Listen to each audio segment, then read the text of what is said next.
Hi, and welcome back to my YouTube channel. My name is Julia Arndt, and I'm a stress and mindfulness trainer, personal development coach, and keynote speaker. And I'm speaking about stress in day-to-day situations to help you create a stress management skill that help you create a beautiful life that you love. And if you're here new to my YouTube channel, welcome. I'm excited to have you here.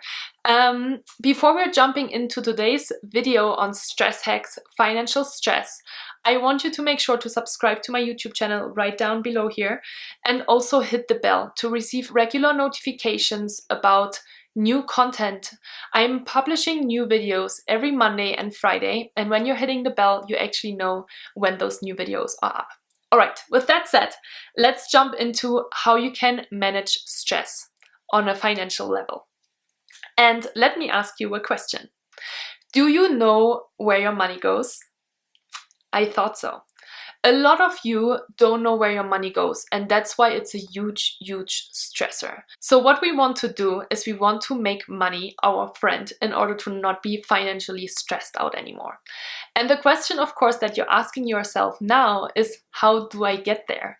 And it takes a little bit of time and your effort in order to get to a financially cool overview, but it is totally worth it. So what do? I sit down and I create an overview of all of the money that comes in and all of the money that goes out, because it is so important that you know where your money is going, and it is so important that you know how much money you're making on a weekly and monthly basis as well. So I have a couple of different categories because I want to know not only that my money is going out, but I want to know in which categories is my money going out and where do I spend my money. The first category that I have is my fixed expenses. For that, I, for example, write down the mortgage that I'm paying, water, electricity, gas, internet, health insurance. Those are all of my fixed expenses. I can't really choose to pay or not pay for these things. Those are existential almost. So that's why I have a specific category for that.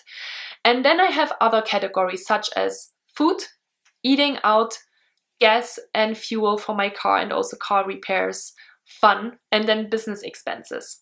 You might ask yourself, why does Julia have a category for food and for eating out? Well, simply because we're spending so much money nowadays on eating out.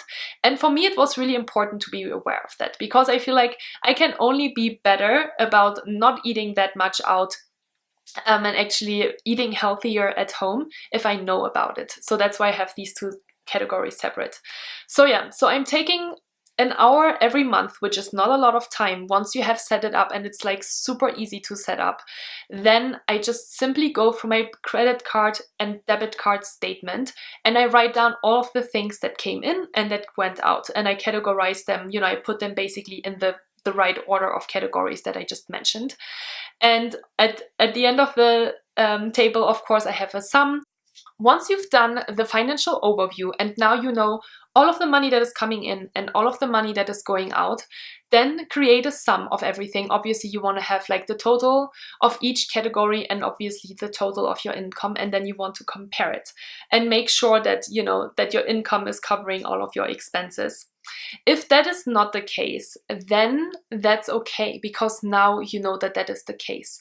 So the next question that you want to ask yourself is, how can I get some more money in to cover all of my expenses? Or where can I save a couple of things in order to not go over my income limit?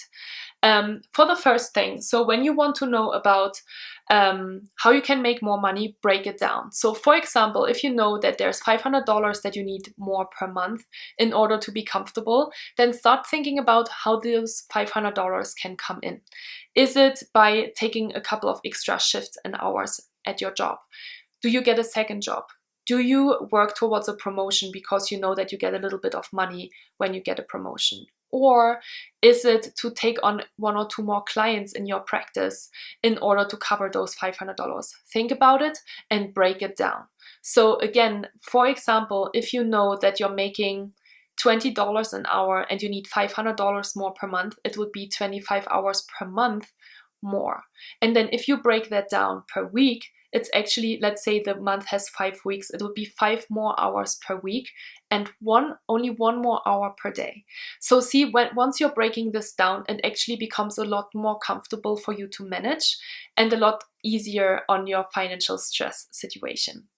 On the other hand, I just mentioned that as well. Obviously, you can look at your expenses and think about, did I invest my money very smartly this month, or did I buy things that were not really necessary? I'm talking about clothes, I'm talking about makeup. As a business owner, of course, sometimes you also have things like subscriptions, accounting software, internet platform, where you're paying a regular amount of money on a monthly basis.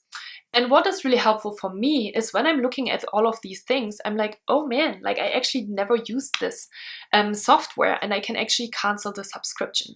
So for this reason, it's also extremely helpful to have a good overview of where your money is going. So I hope these tips were helpful for you today. Make sure that you're leaving all of your questions down below, or any comments, maybe any tips that you have of how you're managing your money and how you're making sure that you're financially not getting stressed out. I wish you all the best, and I hope to hear and see you soon back here on my YouTube channel. Bye bye.